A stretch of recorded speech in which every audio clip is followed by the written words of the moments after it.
Still, wear a hat. Wearing your hair in a tight braid makes it vulnerable to the sun. Step 3. Avoid hair products that contain high concentrations of drying ingredients, like alcohol, sodium lauryl sulfate, and parabens. Look for products with moisturizing ingredients instead, like jojoba and shea and cocoa butter. Step 4. Get your hair trimmed once a month in the summer and keep split ends at bay. Step 5. Deep condition your hair weekly during the summer months. It will help replenish the moisture the sun sucks out of it. Now get outside and enjoy yourself. Did you know? Hair grows faster in the summer, often as fast as 1/2 inch per month instead of the average 1/4 inch.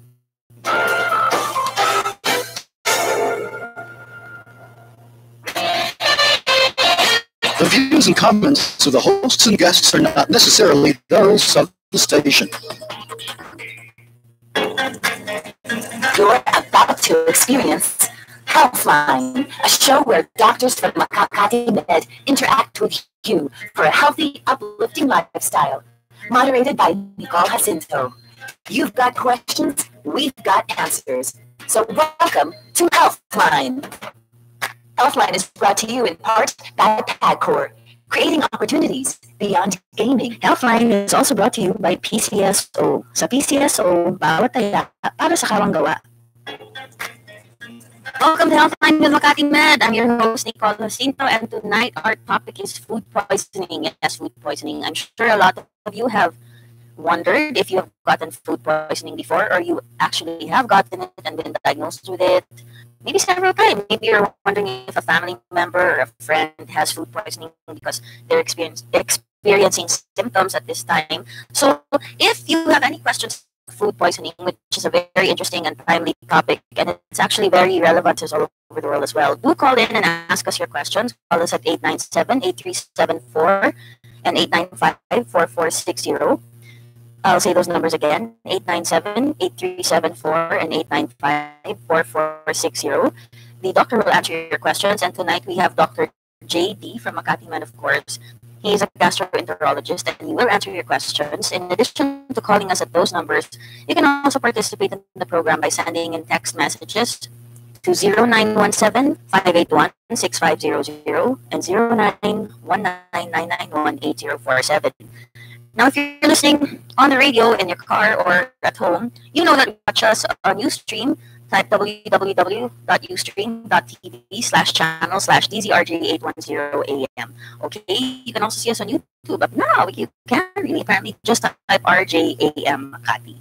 Okay, so before we talk to Dr. J, and before we introduce him, a modern facility that offers upper gastrointestinal endoscopy and colonoscopy procedures to evaluate the digestive tract, including Keep it fun. Game responsibly.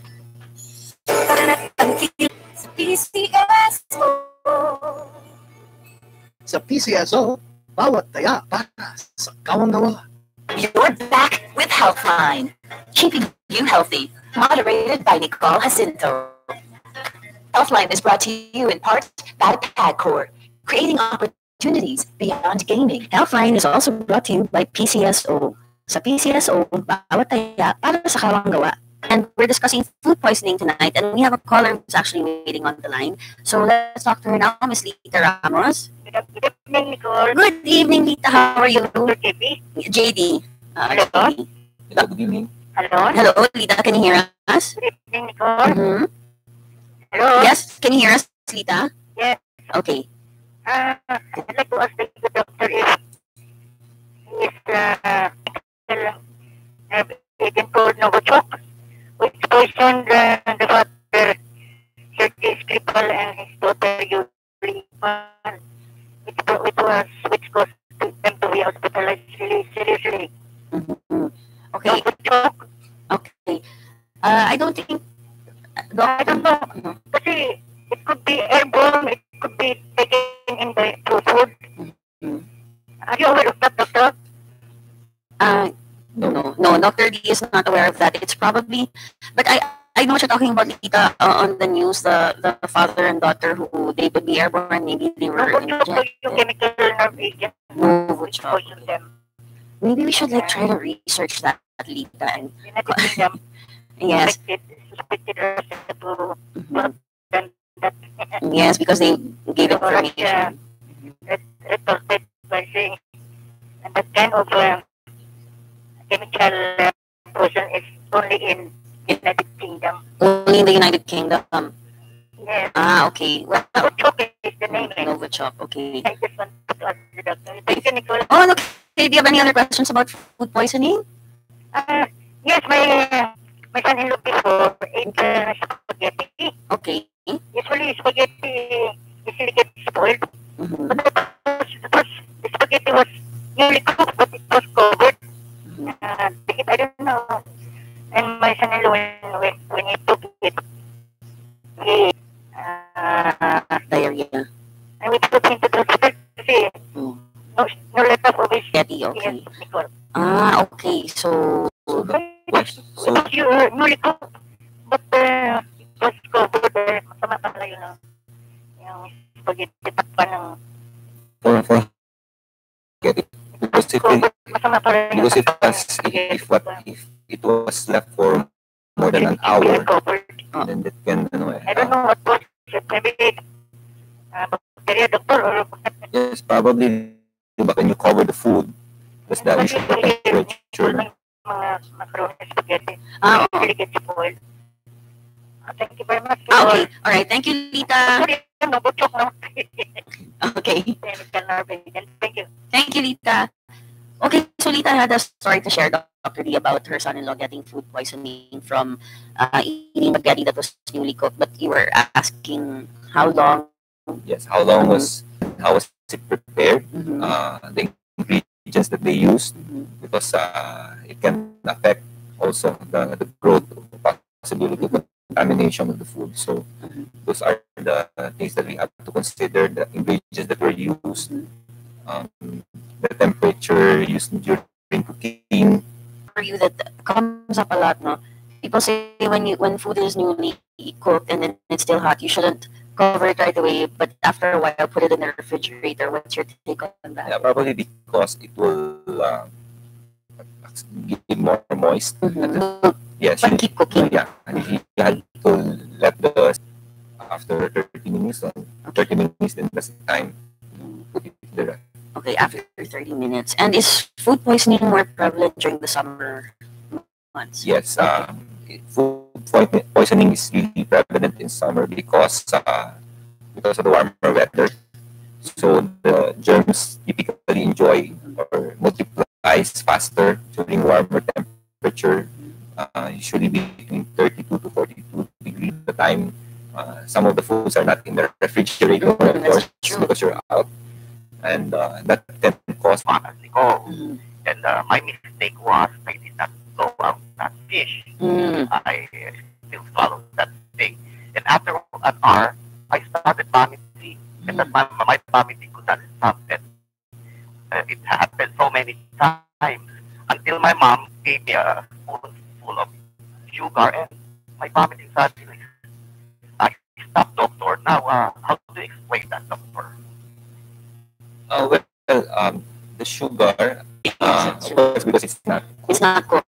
and of course you don't know how it's prepared. It's prepared by their hands, and then you're not also sure in terms of the storage and how they are stored. Are they stored properly are they refrigerated properly? And how long was the fish stored in? Was it stored in the ref, or how long was it stored in the room temperature, which can easily spoil the fish? And in your case, no, you tasted it, it was bitter. Maybe when you bought it, it was already There's the possibility this is already a little bit spoiled. a little bit spoiled, but you didn't know, or you went on the second floor of Tower or to make an appointment to get some procedures or tests done. Call 8888-999, locals 3211 to 3215. Okay, so Dr. D, we talked to some listeners who called in with their very interesting stories and questions, and that was very helpful. Thank you for calling in, Lita Ramos and Nonoy Ballester. Now, when we talk about food poisoning, what you were saying earlier, to get back to our discussion on the incubation period from different sources and what are the different sources, can you tell us about bacteria and viruses? Like, It's very common in the internal organs or the intestines of animals and reptiles. So once this salmonella is also available or present in the environment, Like on counters, no? Kitchen counters, counters. kitchen counters. So so that's why it's very common to have a salmonella infection. It's common in chicken. Chicken. It's very common in because a lot of people eat chicken, and it's very readily available, and it's very popular in kids. Yes, yes. So that's why it's one of the most common cause of food Salmonella. poisoning. And you said it's very. That's the first time I've heard that they're usually located in the intestines. Yes. So it spreads throughout. Let's say it's a chicken, no, and you're eating that whole chicken. The chicken. Yeah, or when you cut them. Then the intestines of the chicken, well, then it would then spread. Yeah, probably ease out. Yeah. Ease out, So if it's not properly cooked, then you can have. I was getting to that. Or yung bituka ng ganito. Bituka ng manok. Bituka ng ganyan. Okay. But as long as it's cooked properly, then it should be no problem. So cannibals, remember, before you eat people, lutuin mo muna yung bituka ng maayos. Okay, you must cook the human intestine properly. Is it present also in the human intestine? It can. It's not normally present, but it can. Okay. So don't go and kill a person who has salmonella poisoning and then cook them and eat them. Make sure the person salmonella intestine. But there are a lot of E. coli. We have the enteropathogenic, enterohemorrhagic. The most severe is the enterohemorrhagic, which you can have bloody diarrhea. So that's the most. About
So, and Yes, amoeba, it can stay in the stomach, intestines, especially in the liver.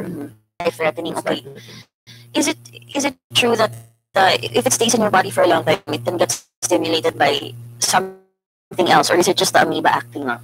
Let's say you eat sushi or something, and does it react to certain food that you eat, or is the amoeba It's itself probably acting up the amoeba. in your body? Well, there's some treatment for amoeba, like what we give the metronidazole, so Okay. we can eradicate the amoeba through that antibiotic. Okay, so that's great to know that it doesn't stay there forever. It can stay there for a time, forever. Yes. Okay. What procedures to diagnose food poisoning? So the history, the physical examination with the patient, most of the time we really don't need this test, but of course, sometimes we might request for a blood test just to check what kind of infection or amoeba, is it an parasite or virus, so we can have some clue. Do CBC or blood count.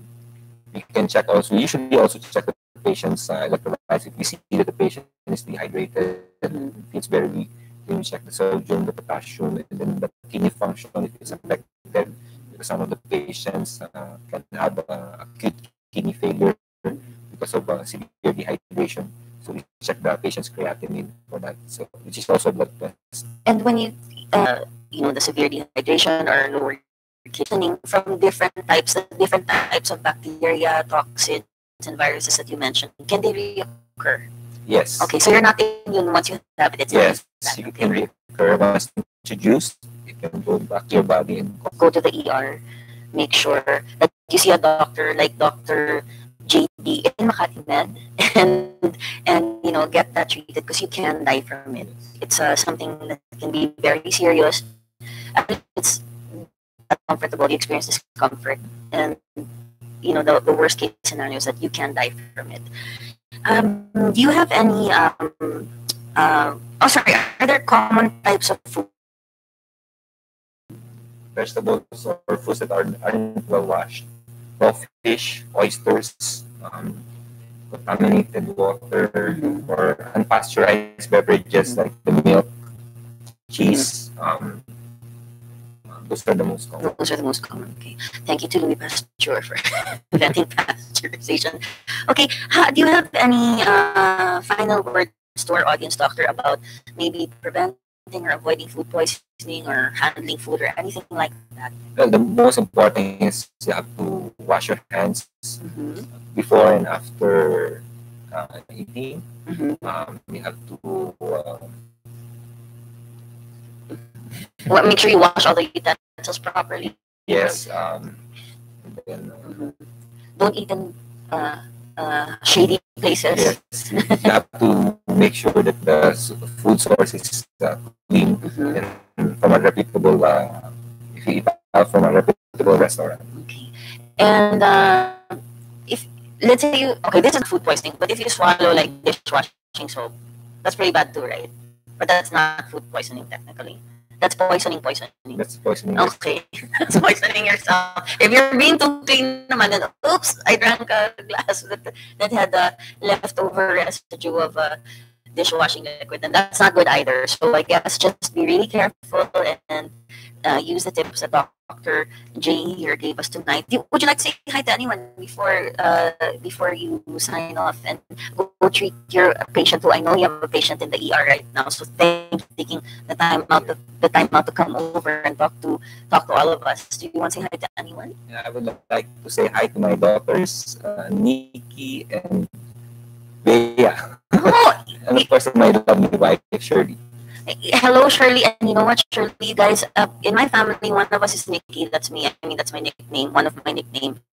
I'm known by many names. And we have a Bea also. So that's cool. It's nice to meet you, Dr. D. I will be getting your information and calling on you soon for stomach problems. Okay. Thank you very much for being a guest here. It's been my pleasure. And please do come back for another round. Thank you for the invitation. Always invited to come back. All right. We just have to take a short break, and Dr. D is done answering your questions, but we'll be back, so stay tuned.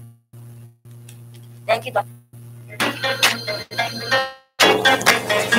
Thank you for tuning in to Healthline with expert doctors from MakatiMed, giving you the chance to interact, uplifting your lifestyle. Moderated by Nicole Jacinto.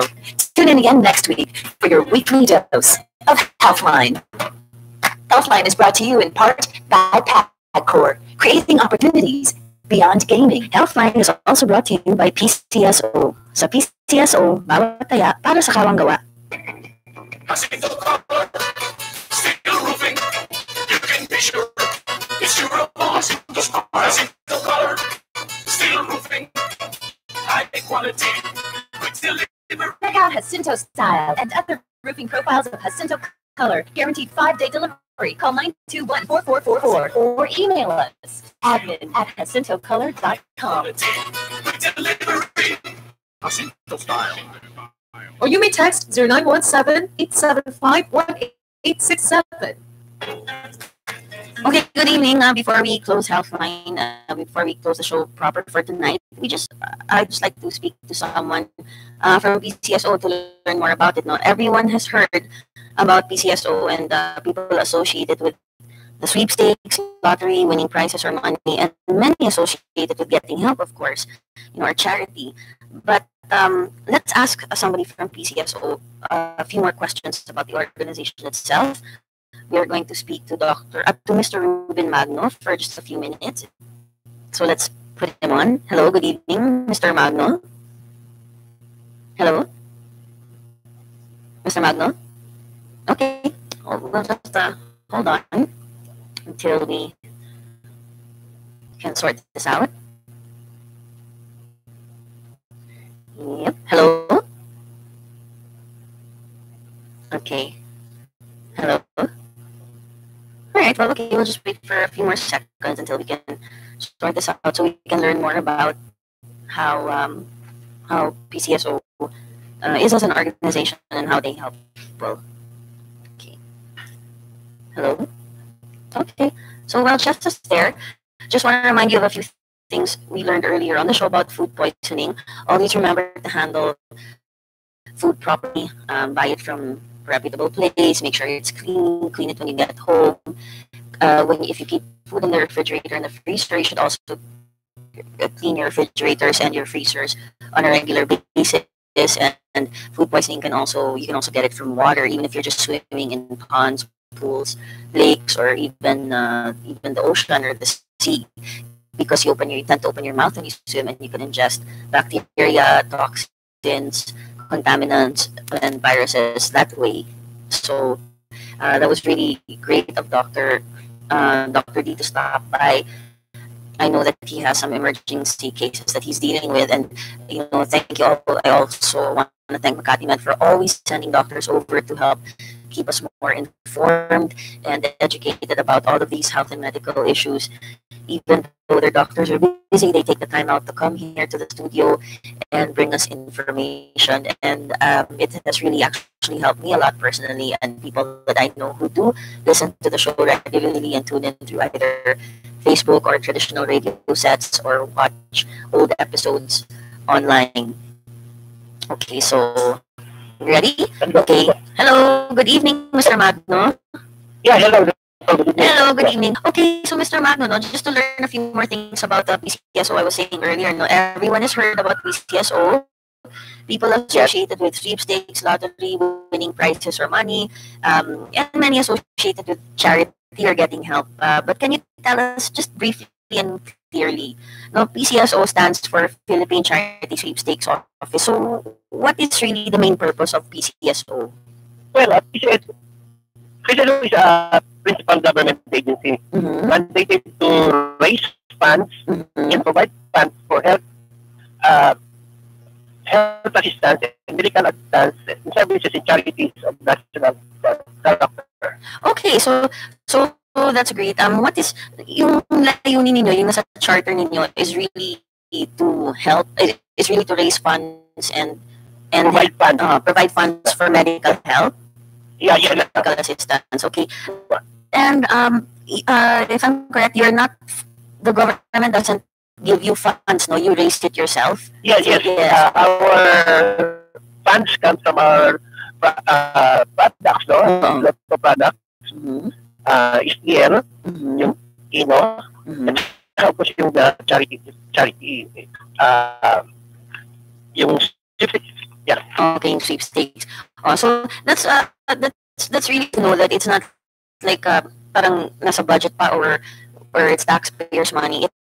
It comes from people who play games to amuse themselves. Pero yung tagline ninyo na isang taya para sa kawang gawa, yun talaga yung so whenever you play Kino or SDL or sweepstakes, then that's where the funds come from to help people. Now, just still very briefly and quickly also, what types of, in generally speaking, what types of charitable activities do you engage in or sponsor? Like, anong mga aktibidad ang ginagawa ninyo para sa mga mamayang Pilipino, like in terms of equipment? Nag-donate ba kayo ng equipment? Like, yes, we donate equipment to government hospitals.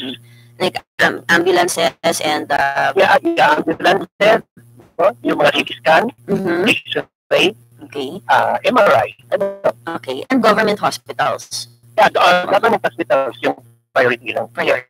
Okay. Do you also, and the government hospitals that you donate equipment to, are they located in, what areas are they usually located in? Outside Metro Manila, no? Usually sa mga depressed areas, yung so who benefits, the ones who benefit from this the most? Sino-sino yung mga people who cannot afford to go to Metro Manila for better treatment, or yung wala talagang mahirap mag-raise ng pera para magbayad? Yes, ito yung mga indigent patients. Okay, alright, okay. So that's a really good thing that you do, that you prioritize the government hospitals outside of Metro Manila. They need it more than the ones here. Do you also do things like other activities like medical missions? Yes, nagpo-conducting kami ng medical mission, and sometimes nagpo-providing kami ng mga medicines for medical mission. Okay. So, can you tell us more or less how often you conduct medical missions? Gaano kadalas ka ang PCSO gumawa ng monthly, no? Or weekly, meron kami. Depende sa mga request na dumarating sa amin. So, mga nag-request din ako. Yes, so yung mga non-government organization, some people's organization. Local government nag-request sa amin. Okay. In what areas do you usually conduct the medical missions? Usually requesting? Mga sa rural areas, no? Outside Metro Manila. O dito sa Metro Manila, nag-conduct kami. Usually sa mga waters area o mga informal settlers. Okay. Last question na lang po. In what cases do you most often treat when you conduct medical missions? Like, ano yung mga uri ng sakit ang ginagawa kapag nagkakaroon ng medical mission? You said you also provide medicines. Yung mga pinaka-common po na sakit. Yung mga ano lang, no? Yung mga ubo, gano'n, no? Mga minor lang. Cough, cold, flu. Pero that helps a lot. Okay. Yes. Alright. Thank you very much, Mr. Magno. Thank you for being on the program and explaining to us more about what PCSO does and how you help people. Okay, thank you. Thank you. Okay. Yes, of case. Of course, of case. Please join us again next week, no? Mr. Magno or somebody else to talk about yung program po na tinatawag ninyo yung IMAP. Yes. Yan ang flagship program namin, no? Yung Individual Medical Assistance Program. Yes, so, actually, yan ang program na hawak talaga namin, no? Okay. Yeah. Please join us again next week and talk about that and explain that more to our listening audience. I'm sure a lot of people want to hear about IMAP. Okay. Thank you for being on the program, sir. Okay. All right. So thank you, folks, for tuning in to Healthline with MakatiMed tonight. I hope we were able to help you get some more clarity on food poisoning and even what the difference between food poisoning and the stomach flu is. Thank you to the callers who called in, and thank you to those who sent in text with questions. Thanks to Dr. Lee. Thanks to MakatiMed. Thanks to my crew here. And we'll be back next week on Wednesday at 7 p.m. Take care, folks.